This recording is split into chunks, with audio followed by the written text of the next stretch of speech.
Today's subject is religion and power, or religion versus power. Should we mix religion and power together? A lot of people say yes, a lot of people say no. But from the historical perspective in today's Europe and Western countries, I think religion should be kept separate from power. There are different reasons, and we can understand this from history, and we can go through by one. I will compare it in today's world as well.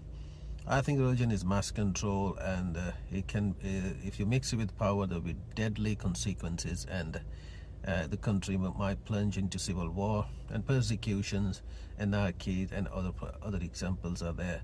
Let's understand this step by step from the historical point of view. Let's see this picture from the back. Well, this is the picture of the Knight Templars, or these were special forces created during Crusade, and there was warrior monks. Basically, they were going to the Holy Land and liberated from the infidel Muslims, basically.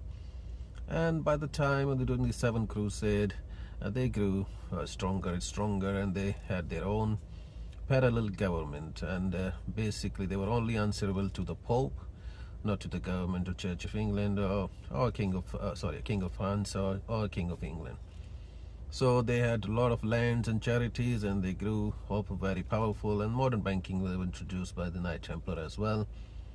It didn't work out after the Crusade. They were not needed, and the King of France, Philip IV, they invited them, all the leaders, and killed them, and they accused them for blasphemy, heretics, and other crimes, and basic corruption, and they burned them alive. They were persecuted, and they died a horrible death, and all of them were killed. Some escaped, and they joined the other forces, the Knight Templar, or secret societies, which are Freemason or other Illuminatis or other parties. But anyway, there was a dangerous clash with the mixing religion with power, because King of France owed them a lot of money, and the country was going bankrupt, and the Vaticans were not happy as well. So we got different parallel governments, and they were clashing each other, and resulted in violence and disappearance of Knight Templar. So that's just one example that you can't mix religion with power, and it's always, you'll end up in a catastrophe and clash. Well, there's another example from history.